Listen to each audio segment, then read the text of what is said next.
Today, I'm going to share with you how to achieve a top LSAT score even if you are a non-native English speaker. For those who don't know me, my name is Steve Schwartz.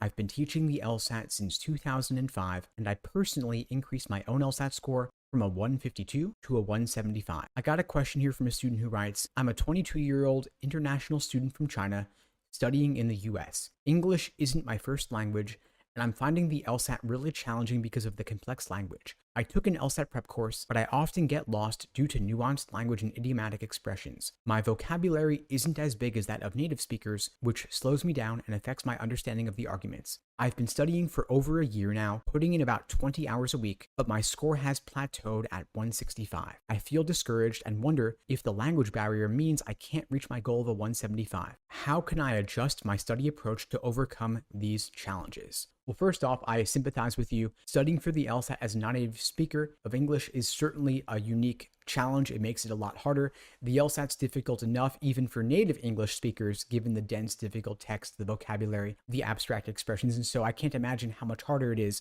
as a non-native English speaker. But rest assured, even students in your situation have achieved top LSAT scores of 175 or above. I understand, of course, your vocabulary may not be as large as that of a native English speaker, but you can focus and narrow your focus to LSAT-specific vocabulary in particular. I wouldn't want you to get lost in doing tons of flashcards of just random difficult vocabulary words, but instead keep a running list of the words you encounter on actual LSAT questions and passages that are difficult and unfamiliar to you. You could drill those in particular. When you're dealing with a difficult, dense reading comp passage, for example, try as an exercise rewriting the entire passage in simpler language as if you were going to explain to a 5-year-old. Engaging in this kind of summary could really be helpful in making sure you truly understand exactly what the passage is saying, at helping you understand unfamiliar words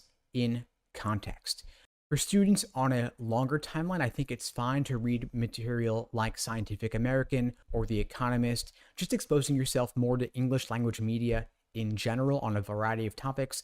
Try to stay away from media in your native language, just because the more you can immerse yourself in English, the more you can live in the English-speaking world, the better you'll be able to handle LSAT-specific language, since, of course, the LSAT is using real-world language, just maybe of a higher level than what you're encountering in everyday life. Now, of course, I recommend, especially if you're on a shorter timeline, focusing on real, actual, official LSAT material, like the real, actual, official LSAT practice tests. There are roughly 400 actual, official reading comp passages from the previous format's 100 actual, official LSAT practice tests. And so you could use some of those for drills, like I said earlier, rewriting the entire passage in simpler language. You could use some of them as casual, relaxing reading, so to speak, or bedtime reading, just to expose yourself and, again, immerse yourself in the world of the LSAT as well as the English world, and then save some of them for timed work, some of them for full-length practice tests. If you want to get faster at getting through the actual LSAT passage so you have more time for the questions associated, you could put yourself on an LSAT reading comp treadmill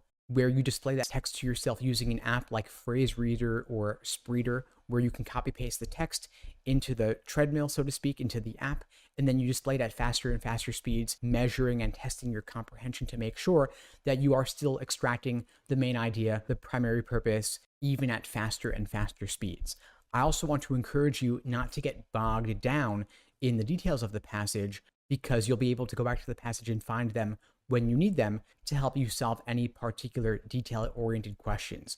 When you're approaching the questions associated with the passage, focus first on the global questions like main idea, primary purpose, passage organization, best title, tone, and author's opinion. Now, you'll find that a lot of the prep books out there, a lot of the courses out there are more of a one-size-fits-all. They're not tailored specifically for students for whom English is not their native language. And so I might recommend seeking out some one-on-one coaching with someone who has experience working with non-native English speakers. At LSAT Unplugged, we certainly have coaches who fit that background, who can help you out. If you're interested in finding out more, you can check out the links below to book a call with me and my team. We'd be glad to help you out. And in the meantime, I wish you all the best and take care.